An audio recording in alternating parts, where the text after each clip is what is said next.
Hello and welcome to the Bald Ambition Podcast. I am your bald host, Mookie Spitz, and the one with ambition and many more follicles on his head is Mr. Brian T. Edwards. He is Senior Product Manager at IMO Health. And Brian and I go way back to when he was an analyst at iMedical Apps. He was taking a look and analyzing and reviewing this burgeoning, emerging technology of mobile health applications. I was an agency guy specialized in healthcare and life sciences. I was a blogger too. I worked with Mr. Paul Tunna at Pharma Forum, which was a major publication in Europe focused on the healthcare life science industry. I had a monthly mobile health column, and Brian and I triggered a terrific rapport where we were discussing the evolving technology and its relationship to the ultimate goal of what we called at the time the quantified self. The goal was optimizing the healthcare professional and patient experience. And we felt that this technology was the beginning of something amazing to ultimately benefit public health through tech. And we've come a long way, baby, since that time. So I brought Brian back. It's a reunion of sorts between us. And I'm thrilled to discuss where we've been, where we are right now, and where we might and should be going in healthcare, communications, and technology. Thanks for coming on board, Brian. Thrilled to be here, Michael. Thank you for inviting me. It's an absolute pleasure. So let's start at the beginning. Couldn't hurt. Keep going until we're done, as the caterpillar advised Alice in Wonderland. Uh, Tell me a little bit about your background and how, just coming to know you over the years, you're a maestro of not only looking under the hood, understanding the coding, the technology, the engineering of applications in healthcare, but you're an absolutely wonderful strategist who's able to connect the dots and see the bigger picture. So, can you tell our listeners a little bit about yourself, how you found yourself in mobile health and healthcare specialty, and how that came to be? Yeah, so you told a little bit about my background at iMedical Apps, which is a great resource for physicians who wanted to get involved with the mobile app world and start using them in practice. But before that, I actually had built my family works in cardiology down in Louisiana, and they had an issue where there were 5 different hospitals that you could end up with if you were to call 911 having a serious heart attack. Of those 5, only one actually could save your life.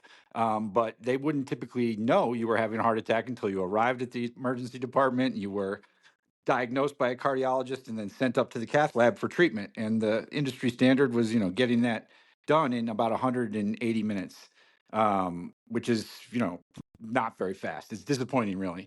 And so we built a pre-hospital telemedicine network that put microwave antennas up on top of billboards and water towers and transmitted from the ambulance when you get picked up to the cardiologist, wherever they were. And this is before, iPhones could actually do two-way video. Two-way video of the patient to give them an examination, get them diagnosed, and then take them to the one hospital that they were certain to live. And we got the time down from 911 call to treatment down to under 45 minutes. So that to me was very eye-opening. That was a radical change with what we thought was, pretty straightforward solution. And we knew the phones and the networks, the cellular networks, were only going to get better, and that eventually this was going to be, ubiquitous and available to everybody, and that, the future was, we were on the brink of something big, like you said. So then I'm like, how am I going to get it in on this? And so I went to iMedical Apps, wrote for a while, got to know some people. Then I decided, the real future is probably in the data collected about us. So I went and started working at a informatics, biomedical informatics lab up in Evanston, Illinois, North Shore University Health System at the time. Now it's called Endeavor Health. And I got right down into the weeds, working with the physicians, figuring out what kind of data they needed, um, helping them fully discretize their workflows. So some patient comes in, they start collecting information on them. A lot of doctors collect, whatever they feel like, wherever the conversation goes or whatever the patient wants to talk about. But then the really good doctors collect the same exact information every single time, and then they collect it in a way where it's usable, analyzable, right out of the door. So, if you really want to know what's going on with the person, you need their full history. You need to be able to track that history. That's what we do now. Medical Apps is, or I'm sorry, IMO Health, where I work now. We build problem lists and terminologies for electronic medical records. I got it. For about 5 years. I worked right down in the trenches, getting to know every detail of the business. In that time, I sold one company I started with some coworkers at North Shore, called Health Heritage. We sold it to Nant Health. Patrick Soonshung, entrepreneur out in the West Coast, owns the LA Times. He bought it from us. Health Heritage did automated risk scoring for inheritable cancer. So there are like 10 cancers that are largely heritable, and you can use your genotypes, or you can just use your family health history, to determine your risk for those cancers, and then do something about it. So we would automate that, using natural language processing to pull information out of the medical record, do the calculations for your risk, and then if you have high risk, we'd send you to a genetic counselor who would get your full genetic profile, and then they'd be able to tell you, look, you have a almost certainty you're going to get triple negative breast cancer. You better get a mastectomy as soon as possible.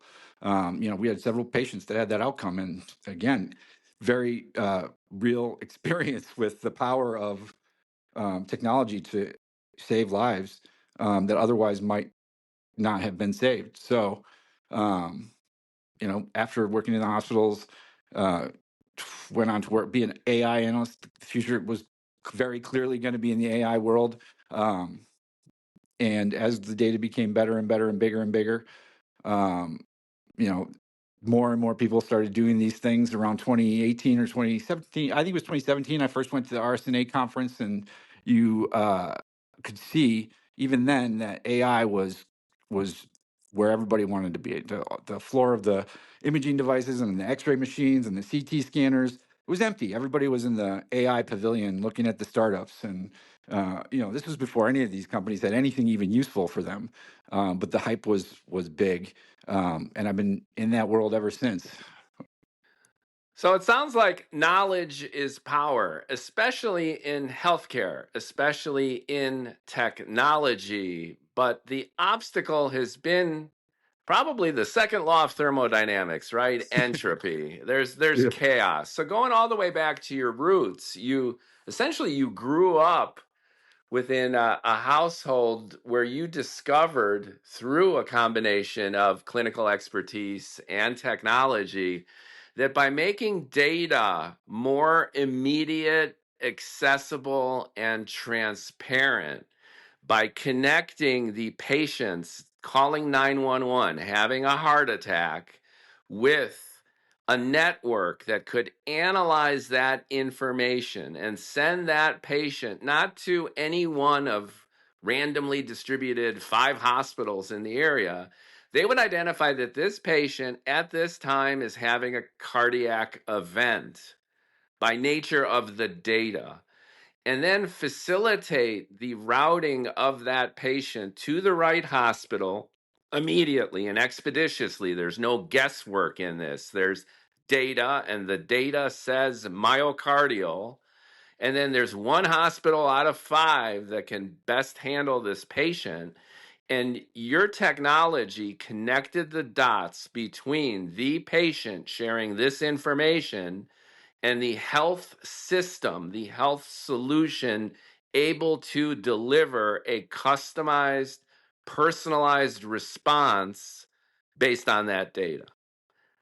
And that set the stage for you to realize that this connection point between properly identifying health data And connecting that up with the right health solution was the ticket to ride, not only for your career, but for the industry overall. And as you and I have seen over the course of the last 14 years, that ability to identify the right data, analyze it in the right way to provide the right solution, although that sounds intuitive and totally obvious, the system has been designed back asswards, right? It's Mm-hmm. ad hoc. You have interoperability problems between a patient crying for help on a phone and a brick and mortar hospital sitting there 30 miles away.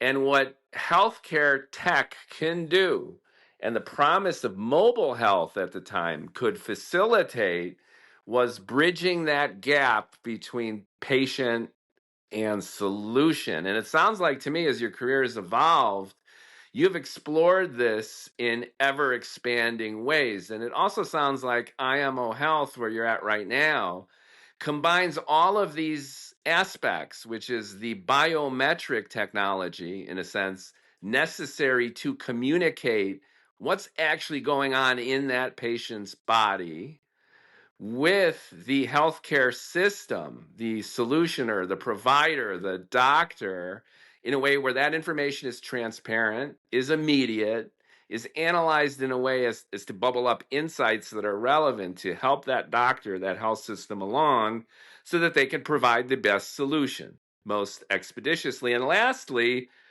you hinted at the power of artificial intelligence, which is the buzzword of the moment, to do exactly that.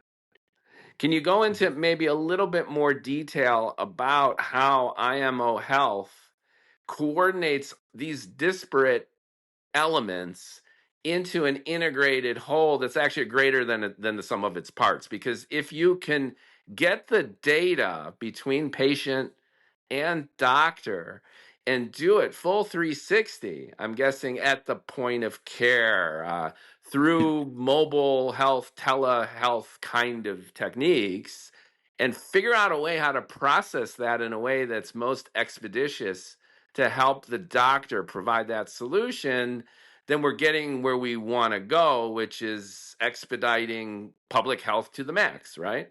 That's right. Yep. Yep. IMO is we do one of the boringest things you can ever imagine, but it's so critically important that really most of what else is done for us these days in healthcare couldn't even be done without the step that you use IMO for, which is we have more or less a monopoly on the problem list in the electronic medical records and the terminologies underlying that problem list that can make that information useful and make sure that it's high quality, right? The biggest problem that you'll encounter with data is that it's low quality, it's got a lot of missing information, or it has incorrect information, not current information, and garbage. It's garbage in, garbage out. It's the number one rule in data across the board, every industry, but in particular in healthcare, because you can't really afford to do that. You'd rather have no information than garbage information. And so what IMO has their bread and butter for 30 years now. They happen to be lucky. They were founded around the same time as Epic and around the same area, and they were one of the first partners of Epic. They were embedded into the first distribution of Epic, and now Epic is the dominant company, and Cerner also. So they are the main components of the main thing where all of our information ends up. So that's what we do. We do a lot of normalization. We have probably 85 to 90% of healthcare organizations are our customers. Um, and now what I was brought in to do is see what we can do to build to grow on that business. As we've kind of hit our saturation point where what are we going to do now? And so we're expanding into the natural language processing, large language models, and trying to pull even more insights out of these records for life science companies doing research into new drugs, or to other health tech companies that have great products or have great potential, but they can't get quality data they need in order to do the research or do the provide the service that they want to provide. So that's where we're headed now. But So Go ahead. How does IMO fit into the constellation of resources that are at the point of care? So you mentioned Epic, which is the epic in size and scale of the EHRs, the electronic health records, the electronic medical records interface, if you will. When patients go see their doctor, the doctor usually spends more time looking at a screen than at the patient, unfortunately, and we can talk about that too in a second. But Epic and their kind provide that interface and the back end database for what you're talking about in terms of transferring information. The doctor will sit there and listen to the patient. They'll take the patient's blood pressure, which is a biometric, and a host of information. How do you feel? What's going on? And then enter it into forms within a database. And That's right. then that information goes into the electronic medical record of the patient, and it's correlated with ICD coding for insurance. Will the insurance pay or won't they? Based upon what criteria? What meds are the patient on? Are there any contraindications for this medication? So we're Mhm. talking about technology, we're talking about health tech, ostensibly at the point of care as an interface of communication between the patient, the physician, and the health system. Now, just to be specific, how does IMO fit into this model? Are you your own EHR, or are you a supplement to augment and boost the efficiency of what I've just described? So we're supplemental. We're a core component, I'd say, of the EHR, and then we are the bridge to the terminologies that you mentioned: the ICD codes, the Loyang codes, the reimbursement code, everything that is used by other or by groups to take that information and make it useful. So we are the indispensable translator of data between systems. So the interoperability problem, and then um, for quality assurance. So if you want to know the data is good, you're going to pass it through uh, our systems, our terminologies, and our normalization. We call it normalization tool to make sure that what you're looking at is useful. First of all, it's quality and that it's correct. So we kind of sit across everything, but like I said, it's a little boring because we're not really, the patients never interact with us in any meaningful way. The doctors really don't either. It's mostly analysts or the staff of the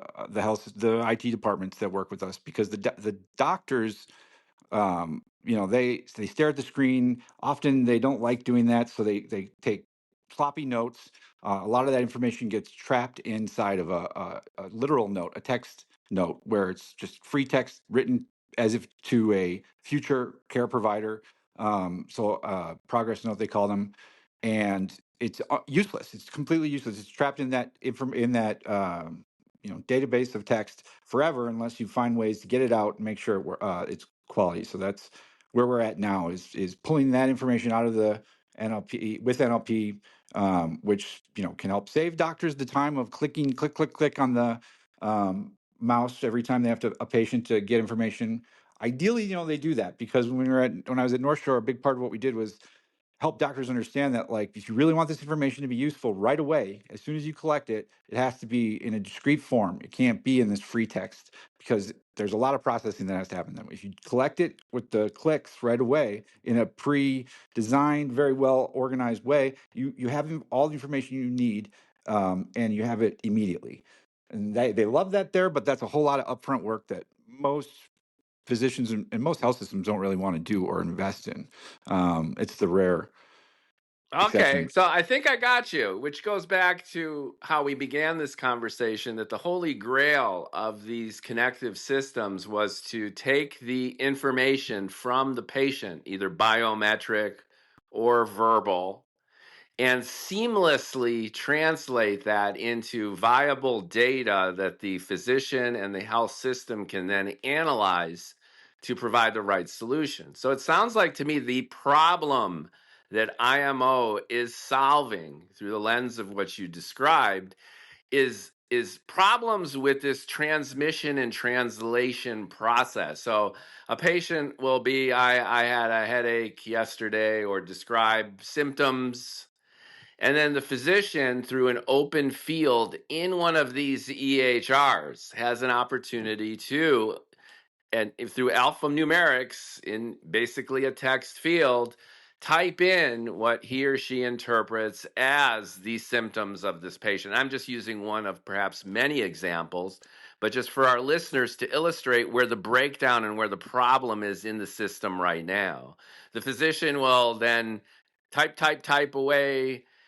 They're distracted. They hate this process. The patient feels like they're neglected. The doctor is in screen overload.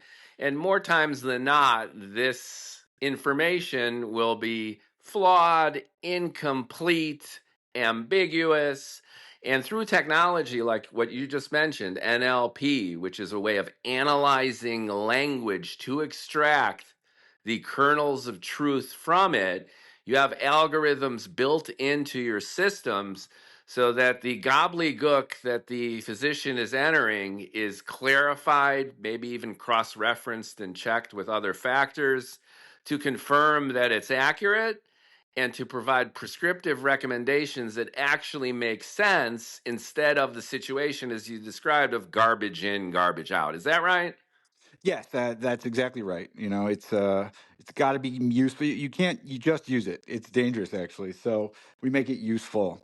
Um, that's the gist of everything that we do. That is awesome. And then, AI. You don't go to a conference, you don't read a blog, you frankly don't see a news article on any of the media sources where AI isn't the new buzzword. That's right. And it's a reminder almost going all the way back to Al Gore and the World Wide Web, right? It has That's right. become its own cliche. I've gotten to the point where I physically cringe when I hear a pundit or even a journalist just start frothing at the mouth with AI. But at the same time, it's incontrovertible that the AI revolution is actually here. So there's a paradox now between talking about AI with any enthusiasm and at the same time preventing yourself and others from succumbing to the hype curve, which is this bombastic, almost idiotic, ubiquitous obsession with a buzzword. Hmm. So, what I like to hear and what decringes my cringe is when people actually talk about practical, verifiable, evidence based, real world application of this AI buzz. And what I love to hear from you here now is that you're using AI not in some speculative context, not for buying or shorting stock, but for real world applications for real patients and their physicians at the point of care to help translate and optimize and confirm vitally important health data that the doctor is able to input into the medical records of a patient to ensure that they get the right treatment, they get the right drug, that the doctor is accurately taking in vital health data to ensure that the patient is getting the care they need. That's exactly right. Yep. And then it goes even further, right? We have quite a messy system for payments in this country for healthcare, and prior authorization is very controversial subject. A lot of these healthcare payers, healthcare or health insurance companies, they deny a lot of claims, and they deny them often for difficult to explain or difficult to understand reasons. And many of the time, that is because the data was such that they either said it wasn't good enough, it didn't say what the patient thought it said, or the doctor thought it said. They can manipulate that situation. If you don't have really good data, you could get screwed out of a lot of money by simply and have simply no idea until it's too late. Your surgery's over. You can't go back and say I don't want it anymore. Um, That's a but great point, and a controversial one now too, with obviously front right, page news that's that's happening right. lately in terms of the public's outcry as to usually the pharmaceutical companies get the wrath, right, with the price of drugs. Hmm. The missing link in public's outrage are the managed care side as well. And that's percolated to the surface. And not unjustifiably, to cite a double negative in a nice way, which is basically that you've got patients and they just want to feel better. They're not consumers of a product or for a service, but they're resumers. They want to resume the lives that they led before they got sick. And within our health system, they're often put into a situation where they have no choice. It's not like they're shopping for a flattering reflection of something on themselves, but they're sick and they want to be better.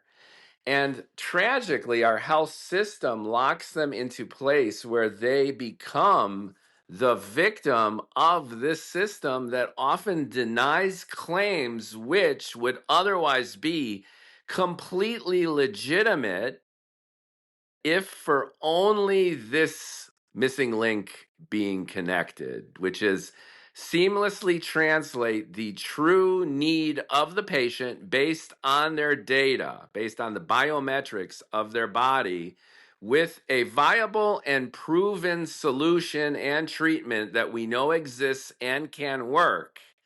And you get in the middle of that to ensure that exactly that can happen. Exactly. Yeah. And it's a shame that that's even something we have to talk about, but it is, and it's a huge problem. Um, one that's not solved yet either. I mean, it's still very difficult to, and there's the affordability stuff too.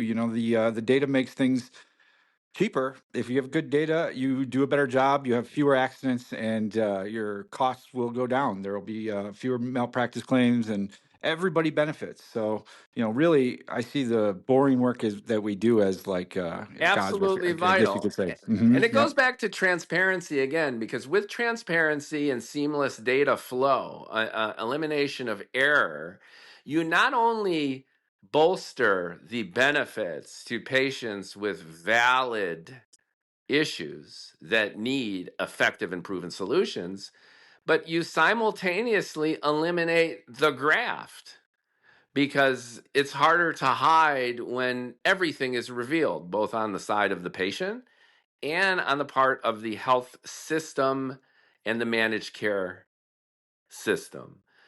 Yep. So, once again, transparency engenders trust, and trust further bolsters efficiency, which improves transparency and bolsters trust. Right now, it sounds like we're in a negative feedback loop with distrust, with hmm incomplete information, and with inefficient systems that aren't really talking to each other or talking to each other badly. And when you and the folks at IMO optimize the transfer and analytics of data, then everything is smoothed out and we go from a negative to a positive feedback loop. I think that's really well said. Yes. And it what comes to mind here is really the future of where all of this is headed, because if we're looking at that as the gold standard, which is transparency and immediacy and the seamless transfer of biometric information from the patient to the doctor to the system, then eliminating the many roadblocks that are in the way is all steps in the right direction. So right now you have the doctor, regardless whether they're a PCP or a specialist, staring at that computer and liaising in a sense with both the patient and the medical system through a screen and a QWERTY keyboard. The QWERTY keyboard was literally designed to slow down input. Right? Yeah. So the Yep. QWERTY keyboard that we work on right now was the keys were this is factually correct. Look this shit up. It was designed to slow down input because the early typists were typing too quickly for the book setters to handle, given the technology at the time. So they had to slow down the typists, and they That's deliberately fascinating. rearranged the keys to make it less efficient. Now, to me, that embodies the archetypal problem here of even using a keyboard at all. Like, wouldn't it be great if, and this is not science fiction, and I'm not covering any ground that hasn't been covered a million times already, but wouldn't it be great if that the physician, instead of looking at a computer terminal at all, instead of touching a keyboard at all, greets the patient, they sit down and they look each other in the eye for the totality of the point of care experience. They're having a conversation in real time, colloquially, matter of factly. And the patient is describing in their own way, under their own terms, how they're feeling and what's going on in their body. And the physician has access to not a CRT monitor and a keyboard where, he or she is spending most of their time during the situation these days, but a host of tools and tech. And you see where now I'm going with our shared Hmm. early history. Tools and tech that are able to measure the biometrics of the patient as the patient is verbally talking to the doctor. The patient feels that they're listened to. The doctor is listening and making not only a cognitive but an emotional connection to the patient. And while the patient is talking, the doctor is doing what could be seen as the tricorder from Star Trek. Remember? It's like dee dee Hmm. dee dee dee dee dee dee dee dee, Hmm. measuring blood pressure, blood sugar, anything related to what the patient is complaining about at the point of care in real time. And there's a microphone recording this conversation. There's NLP and other language processors going all the way to the GLP, the large language models that have Yeah. revolutionized AI. The source of this AI revolution are those large language models and the training thereof.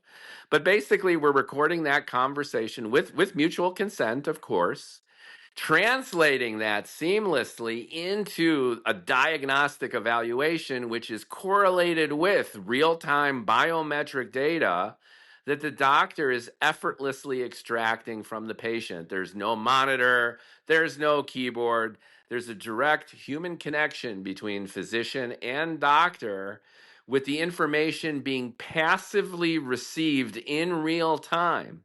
And then gigabytes, petabytes of that data goes into the system where, ta-da, the AI does its magic in terms of correlating this data, analyzing it, cross-referencing it with the patient's history, with the patient history of a million other patients, right? Yeah. With To patients similar to you in particular. right, Yeah. with a million other patients to narrow down that patients actually who have your same blood type and Right. maybe even genetic Correct. distribution, right? And Yeah. all of a sudden, we are entering the world of what you and I used to talk about and blog about going all the way back to 2011, which is the dream of the quantified self. Each of us has, on average, they say 37 trillion cells in our human body, of which a frightening large percentage aren't even our own cells, Hmm. right? That's true. That's And within absolutely our true. own DNA, we have the DNA of other species, right, lurking Yep. around in there. So we are oozing data. We are creatures where our very existence is contingent on data akin to lines of code in software. That's how we are built. That is the nature of disease. And what we're doing is we're connecting these dots between the quantified and quantifiable human and systems which are inherently digital. They are inherently constructed of the same stuff that we are. And this is again what you and I talked about. So I thought this might be a great opportunity to segue from the awesome work that you're doing now to connect these dots. And what we talked about then, way back when you were reviewing and analyzing mobile health applications for iMedical apps, and I was blogging with Pharma Forum, and we were both coming at this in a sense from opposite yet complementary angles of the health system. Hmm. And with that, I want to toss the mic back to you. Like when you were doing these reviews and these analyses of apps back in the day, what do you think was happening then? And where did you think it was going? And I know this is a loaded question, but I just want to open us up for the next phase of this thing. Where'd you think it would head to? And now that we're sitting in 2025, where an Apple Watch will share your blood pressure, and now we're able to measure A1C for diabetics without any direct intervention. You don't need to take a blood sample to measure blood sugar. That's unbelievable. And the list goes on and on of what the technologies that were only exploratory back in the day when we were like reviewing and talking about this stuff.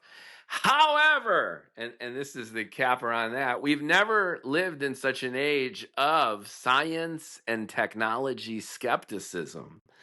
So it has surprised the hell out of me, and I just want to, obviously you're the guest. I want to gather your feelings about this stuff. That's a loaded question, or leading prompt, I suppose. Yeah, I Prompt is know. such a common I'm term these leading days. the expert. I am Yeah, leading the it's expert. as if prompting the AI, right? Right, right, You right. can get the elicit the response that you want, and so I think that look, I had big hopes. I think everybody had big hopes, and I don't think that we have failed to live up to those hopes.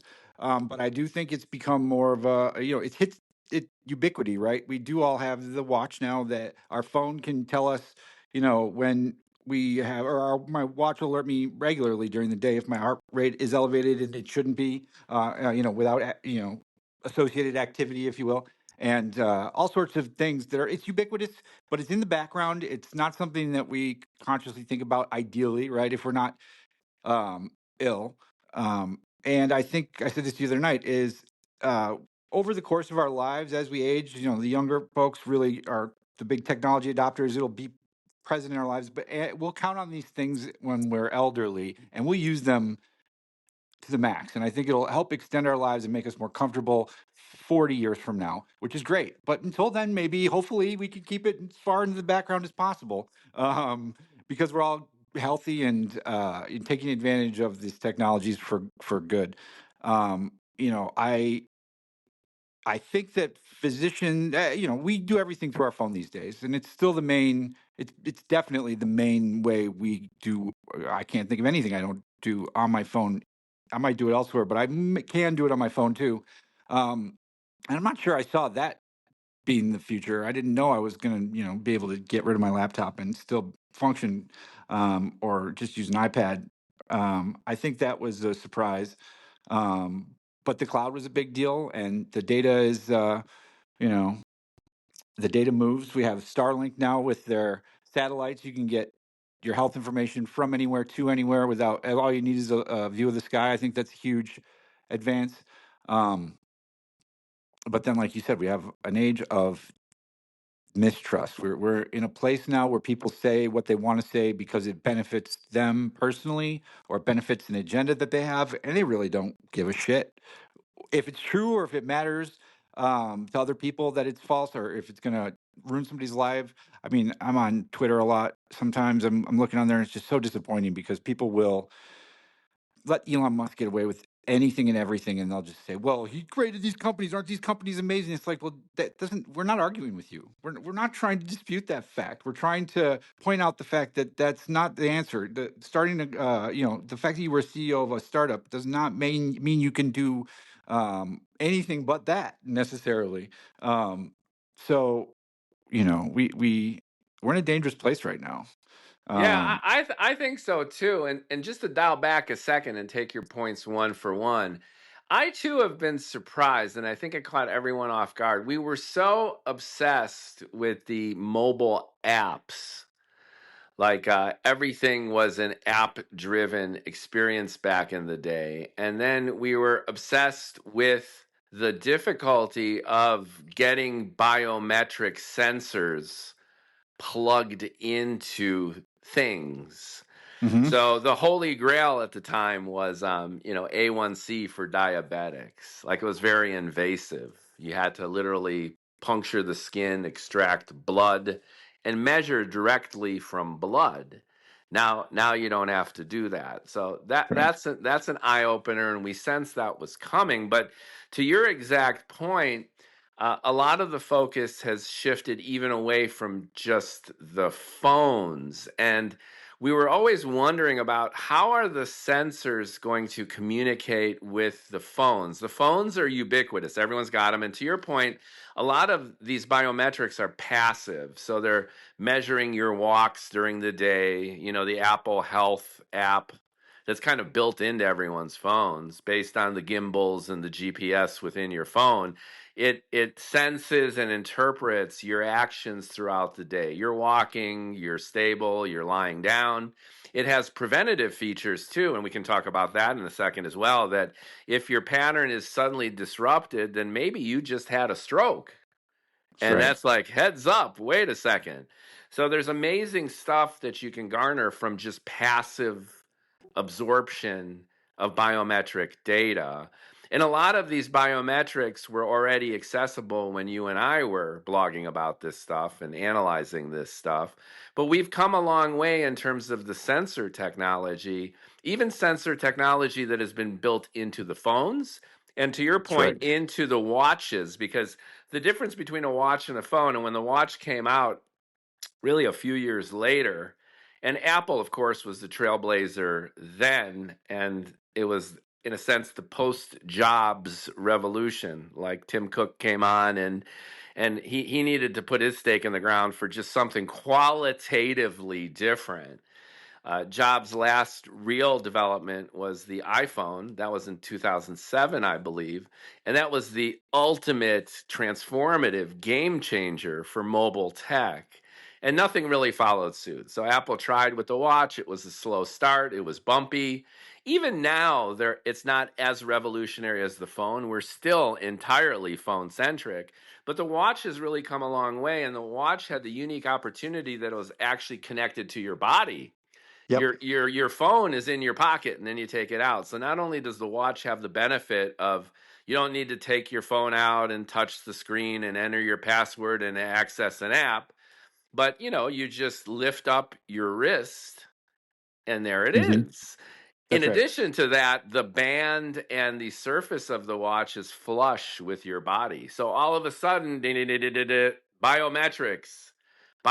Right. Biometrics and the watch from the beginning were connected. And Apple knew this too. They had various fits and starts with making big announcements about the biometric capabilities only for the FDA at the time to slap their wrist back down, which is, hey, you can't. Remember that? You can't I do. do that. You can't Absolutely. say that. It was Absolutely. like it's similar to 23andMe when all of a sudden they're doing all this diagnostic, this genotype based diagnostics, and the FDA was like, wait a second, you can't say that, and they Hmm. dialed it back, and now it's dialed forward, and regulations are now completely in flux to the point of some of them being out the window, and we can talk about that in a second too.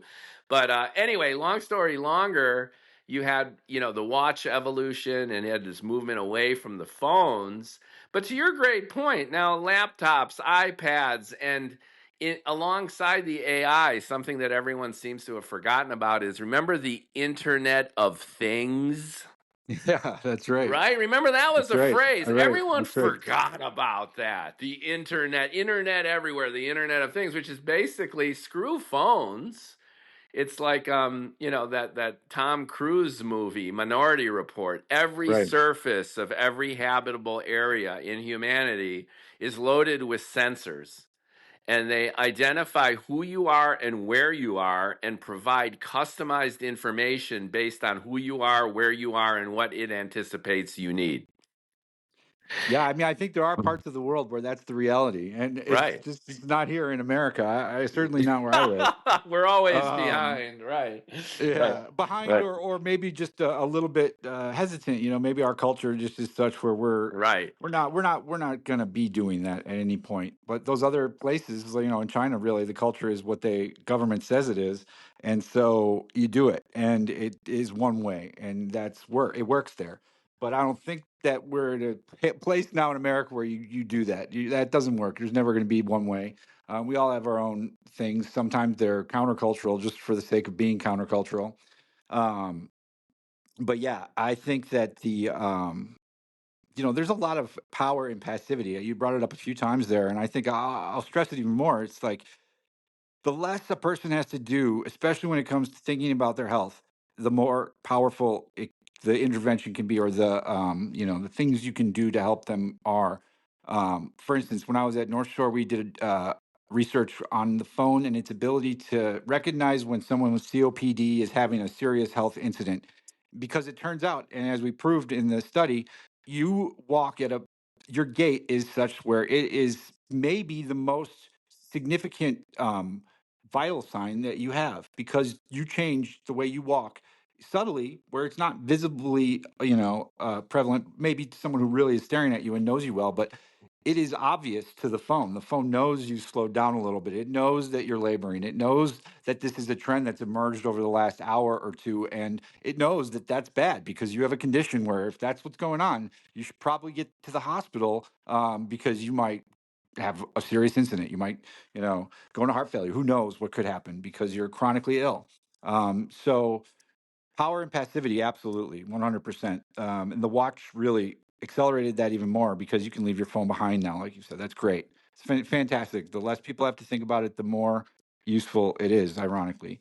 Um, Yeah, yeah, it's amazing that way. And then if you follow the trajectory of every major milestone in clinical development of any kind of treatment, whether it's a drug, whether it's a medical device, any kind of procedure, then all the way back to clinical trials, uh, integrating some of this technology would be utterly transformative. And I know that there's been steps in this direction, but I think the scientists and even the public of the future, looking back at how we conduct clinical trials now, like our standards for determining the efficacy of a drug or a treatment, right? Based on, yeah. the Kaplan-Meier curve and measuring only a handful of variables. Remember, we're starting at 37,000 billion cells in an Right. average human body, and we're measuring only three, four, five, six variables in a clinical trial, and we're analyzing an individual based on what? Gender, age. It's absolutely absurd compared to the amount of available information. And we have the tools.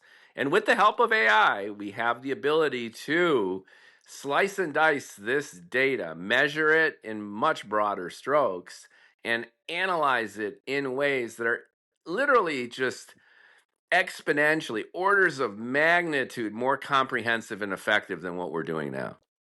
We do, but I'll say that the big problem with the way we test pharmaceuticals, for instance, is that we optimize for the average, right? We want it to perform well for the average person, and then we disregard the outliers, or we disregard the tail cases where maybe a more personalized type of solution would work, or be better, or certainly would be better. And I think the AIs maybe are, they're great, and they're these AGI, I think, is a term that maybe has gotten us focused in the wrong things. If there wouldn't be biased AI if we didn't all insist on using the same one. We're all using a thing, so they're optimizing it for the average user. So it is okay for all of us, but it's never going to be optimal for all of us because we don't have our own personalized AI that knows everything about us and is making all of its predictions based on just us and not all of the other people's data, or just us and people like us, like we said a second ago. All of these technologies should be empowering people, and you should be getting together with your physician, looking at the data. The physician should be able to say, look, I did some research on patients just like you've had your condition, your age, your demographics, they're from around where you're from, and this is what they did, and this is how the ones got these are the ones that got better, these are the ones that deteriorated, here's the difference between them, this is why we're going to do this. And then you can really participate in your care, or in your future you can make choices, meaningful choices that are for you and not based on the average of society, because that's not optimal. That's not what we were promised. We were promised personalized medicine, not average medicine. But it's not sold that way. It's not, OpenAI doesn't talk about the average general intelligence, or the maybe we should call it average general intelligence. Right. Yeah, I think you make a terrific point, and this goes back to what the quantified self is getting at. So, step one, uh, scrape, if you will, scan, gather as far as inputs go, as much information as you can across as many different categories of information as is possible. So Yep. go beyond just gender, age, ethnicity. You could go all the way down to the genomics, the unique nucleoside sequencing of this patient, all the way up to some of the symptoms that the patient might be displaying. Just scrape that stuff up, as much of it as you can, and get it as accurately and as comprehensively as you can. That's step one. And the way to do that is with biometrics. The way to do that is with innovative passive techniques, so that the onus is not on the patient to provide it, but the system to seamlessly and effortlessly extract it. That's number Mm. one.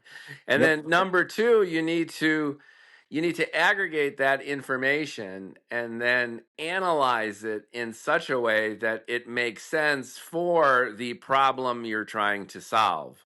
So if you're addressing, let's say, a patient's diabetes, or they have a tumor and you're trying to figure out what kind of tumor it is and what kind of treatment could be used optimally to treat it, then part of that analysis is not only looking at the mountain of data that I've just described, but to cross-reference it and correlate that with an even bigger mountain of data from thousands, if not millions, of other patients to determine and anticipate. It becomes predictive what kind of potential solutions have, based on that data, worked best for an analogous situation. And That's then right. make a concrete, discrete recommendation for the physician, which reveals every step in this process transparently, and then empowers the physician, based on all of this data, to prescribe a treatment, a medical device, or a recommendation to that patient to solve that problem. And then for bonus brownie points, do this over time so that the entire process becomes preventative. Mm-hmm. We've discovered that patients in your same situation with your similar genotype, consuming the same foods, exercising this amount per day, et cetera, they have a 28% higher likelihood of living 5, 10 years longer if they exercise for 20 more minutes a day, if they cut the bad fats and carbohydrates from their life, et cetera, et cetera. That seems to be a great place to at the least think about where we should be going. I could not agree more. You said it very well. And here I'd love to hear your take on, you were hinting at this before, which is the trust issue about who is gathering this data, how it's being analyzed, and the recommendations that are being made, for one, in our age of distrust. And and I know that the biggest problem and the foundational reason we've really got these interoperability problems down to the database level, and the biggest reason we've got such fragmentation in the healthcare system is, drumroll please, money. Data is money. Control of that data is power. And when you unify, in order for this system to work, this quantified health dream that we've been talking about for 15 years, 20 years, all the way back to the beginning of any kind of medicine. It's integrated, it's holistic, it's transparent. Great, great, great. The biggest obstacle is everyone's proprietary about their treatments, their data, their system. So, in order for this dream to become actual, there needs to be seamless communication and integration. And for that to happen, everyone's got to give up their little fiefdom, Hmm. their little kingdom. So we're like Germany throughout the Middle Ages, right? You have all the Hmm. princes, right? And it took the Kaiser to unify it, but here's the deal: at what cost? Yep. And where could that lead in terms of one central entity, power, person being in omniscient control of the system? That is something that should be of concern as well. How do you blockchain this stuff so it's peer to peer, it's non-centralized, and at the same time works efficiently? I think it starts with security. You want to handle data responsibly, and you want to make sure that you don't put yourself out there to be hacked. There's a lot of nefarious actors out there that are think they can hold data hostage, and so it's not just greed. They're also worried about having to pay ransoms. They're also worried about risk. Risk is probably the biggest factor when it comes to not wanting to share data or not wanting to use data more effectively to do things in better ways. I don't think it's necessarily to keep the money flowing for the old way of doing things so much as it is change is scary, and it invites new risks that you don't know a lot about, so you can't really mitigate or plan for them as well. Lots of unknown unknowns that you know you just have to understand that that's the cost of progress, is that you have to accept that things might happen that you don't know are coming, and adapt. And instead of trying to thwart the future or fight against the current, it's happening. This is all happening. Everything that we talked about even back 15 years ago, it's all happening still, maybe on a much slower trajectory, or even in some cases a faster trajectory. But they need to get the risk under control. And then once the risk is under control, I think it becomes a lot easier to answer those other questions about, who can you trust? Because it'll become more apparent when they don't have a good excuse for not being trustworthy anymore, which hopefully we're getting close to. Then it'll be apparent, because the untrustworthy actors will behave untrustworthy, and we'll know about it, and we'll stop going to them. Yeah, I love that, which is a crawl, walk, run kind of point of view. You know where we need to get to, but to get to it is just so insurmountable because it's contingent on all these different pieces coming into play. So, what you're saying, if I'm hearing you right, is just take it a step by step. Ensure that you can't get hacked, ensure that your systems are secure. Then create systems like IMO that optimizes what we have so far. Inform the public, inform investors, keep everything transparent, just like the systems that you're building that are becoming more transparent.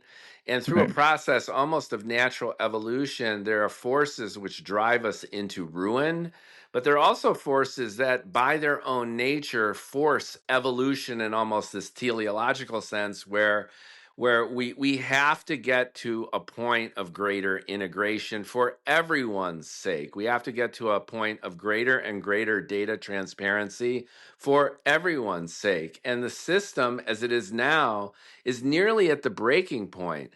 Healthcare is unaffordable for many. You have millions of people, even now, who remain uninsured.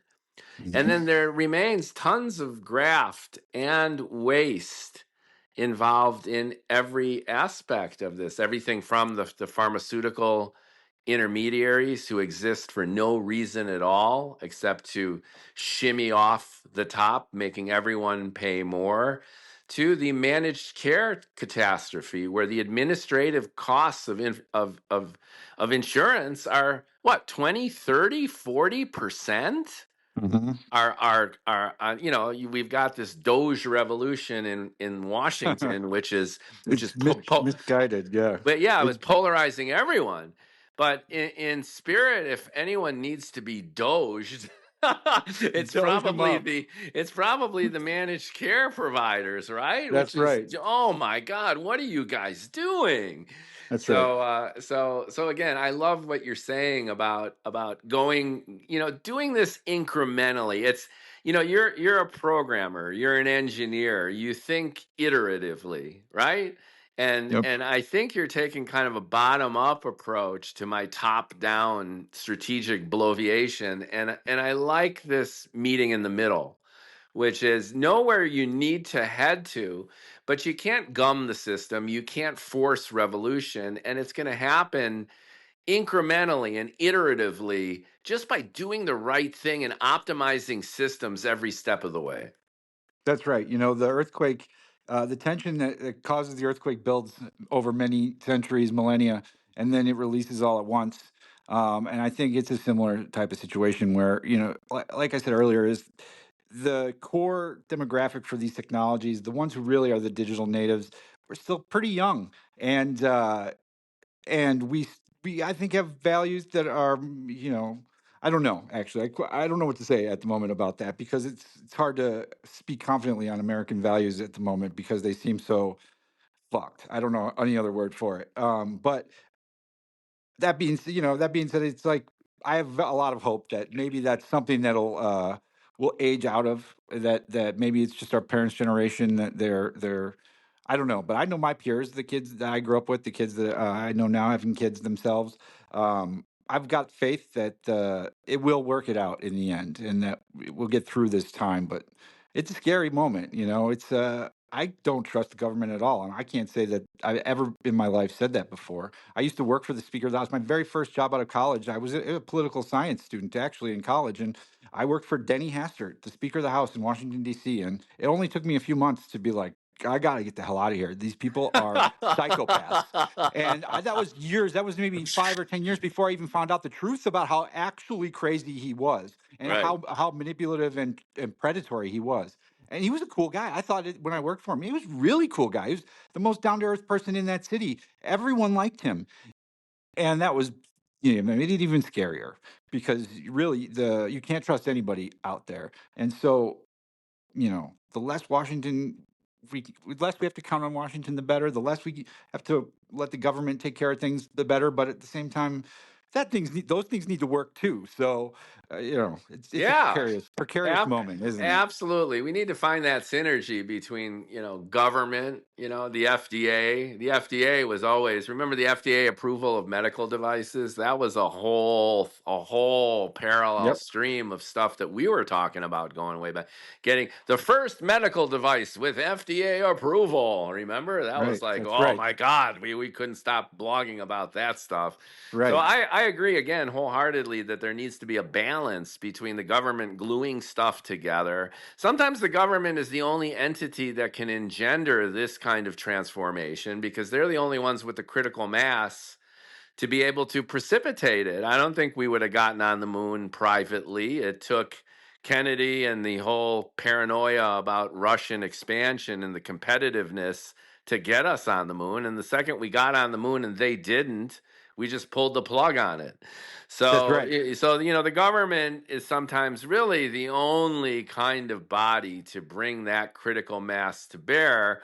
And similar rules apply in a regulated healthcare environment where the only one who badly and now with questionable intent and maybe forever with questionable intent holds the keys to all of these different fiefdoms. So I agree. And at the same time, you need independence. You need entrepreneurs. You need folks like yourself who have since the beginning just taken it upon themselves to do what they can through business and through their own expertise to move to push the threshold, right, of what's Hmm. possible, make it actual, and then make it a commercially viable product like what you're doing right now. So I think that ties it well together. You brought up an interesting observation about young people. And on this podcast series, I've already had a Gen Z, a Zoomer, Oh, a wonderful young lady who is a digital nomad and she's freelancing.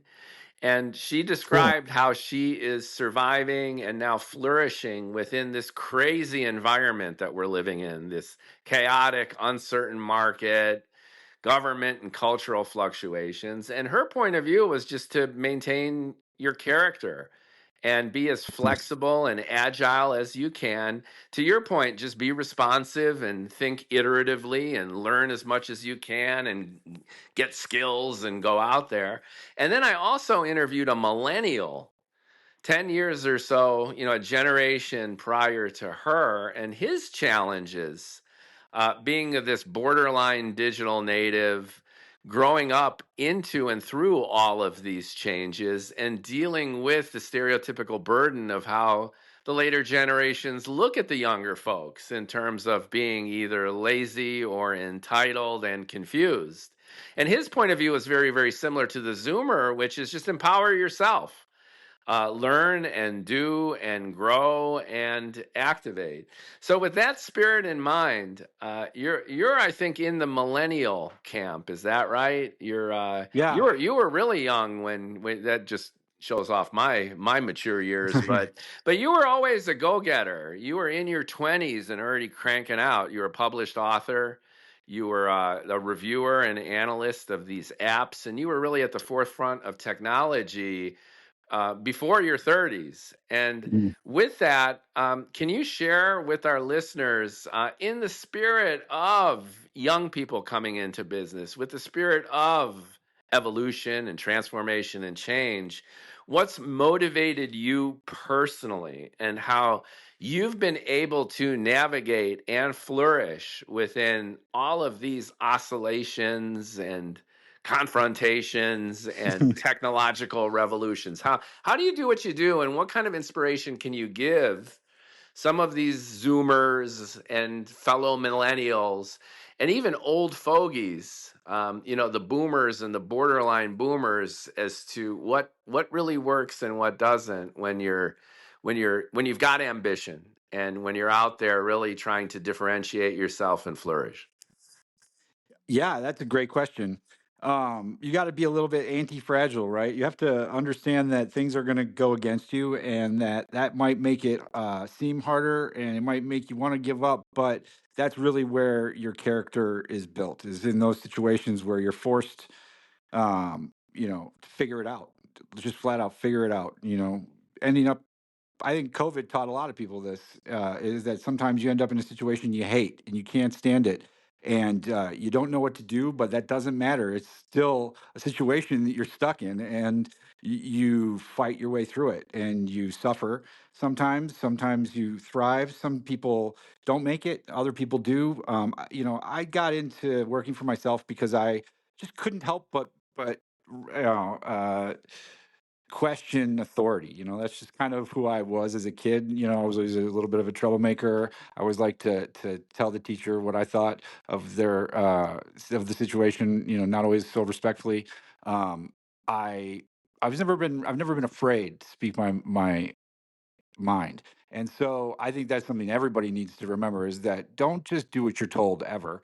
Think about it. And if you agree, then go ahead and do what you're told. If you don't agree, respectfully disagree, and tell people what you think, because you want respect. Everybody deserves respect, even in your early 20s. I found it was difficult at first to get people to pay attention to me, but then when you are persistent, you talk, respectfully to them, uh, you do your homework. Most importantly, do your homework. If you want to, if you're an ambitious person and you want to, do something, you need to really immerse yourself in it. You need to know it inside and out, and you need to be unafraid of even the world leading expert in that thing. You need to actually target that person. You need that person to know who you are, and you can work your way back down from there, because they'll make sure that it works for you if they like you.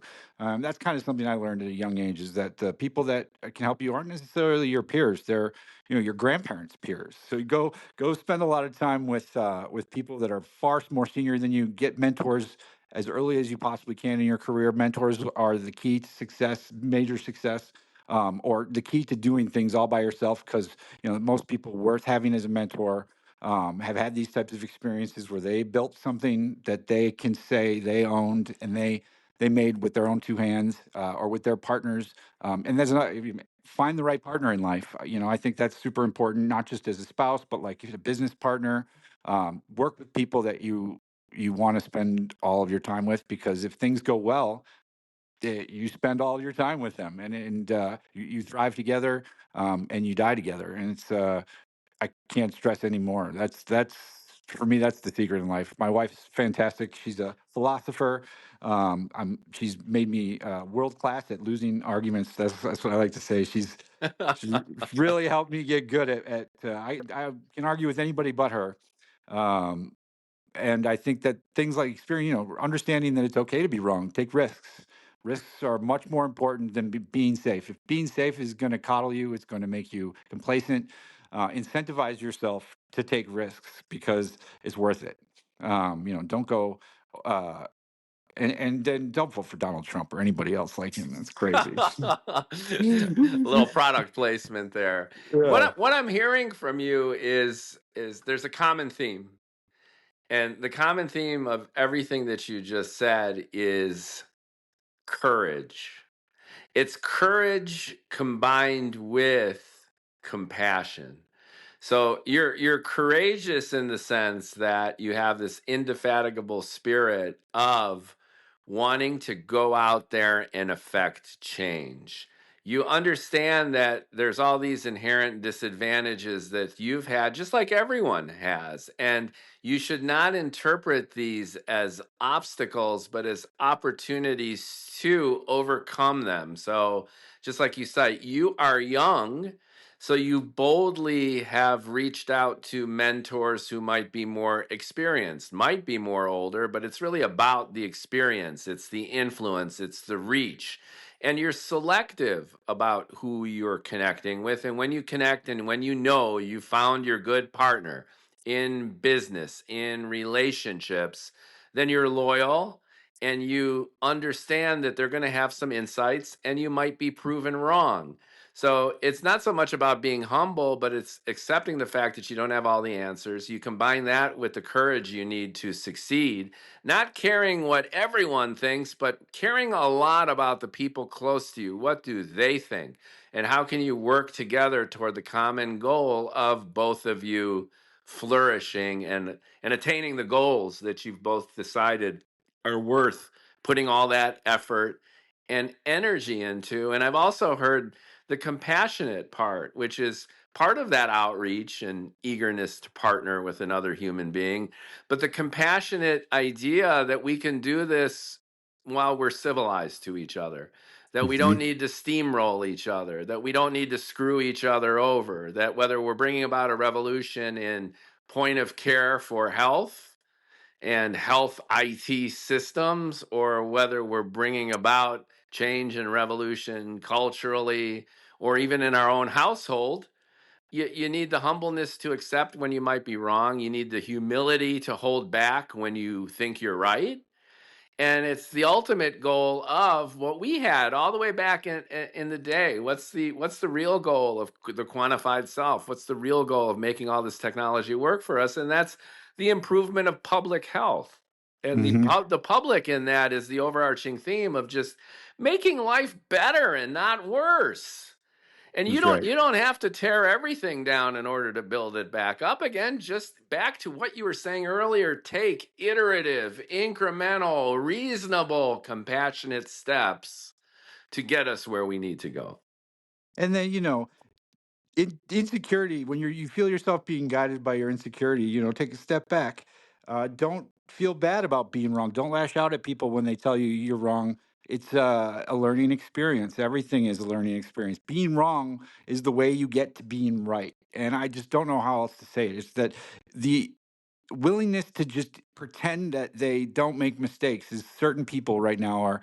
If you try to challenge them, they just insult you and tell you you're stupid, or that you don't know what you're talking. It's just like ad hominem attacks. Don't use ad hominem attacks when you're arguing with people. It'll make you much better at arguing with people. It'll win respect of the people that watch the argument from a distance, because they'll see somebody who has a strong opinion and will fight for it, but isn't willing to go past the line of appropriateness to win. And winning's good, but don't win like that. Don't shout people down. We need to be respectful. It's a lost art. I think young people are much better at it. Gen Z actually gives me a lot of hope. A lot of hope. They're very, very compassionate. They seem to really care. a lot more about each other, and they're less selfish. And my wife's a college professor at IU here, and I see her students, 18-year-old, 19-year-old kids. They actually give me a lot of hope. A lot more hope than my parents' generation, for sure. So we're headed in the right direction, I think. Just right now, it's hard to tell. If you watch the news, don't watch the news. If you want to be optimistic about the future, Right. go talk to the kids. They'll make you optimistic. Yeah. I still think that. I think that that's great. And that adds the third attribute. You've got courage, you've got compassion, and you've got a belief in the truth. And Hmm. I think that could be a great way to cap the conversation, which is the essence of science and mathematics. Like mathematics is more a priori, right? More Hmm. analytical, and science might be synthetic. So it gets there's more intent in science, and it's not really completely objective. Hmm. But when you're doing good science, then you believe that there's a truth, that nature operates a certain way and not another way. That if you establish a hypothesis and go as far forward as as a theory with proposing verifiable evidence-based experiments, then you conduct these experiments, and then based on the results of your experience, you either confirm or deny elements or the totality of your theory. And it's an ongoing dialogue that's respectful and at the same time open minded and willing to accept error, redirection, and ultimately paradigm shift.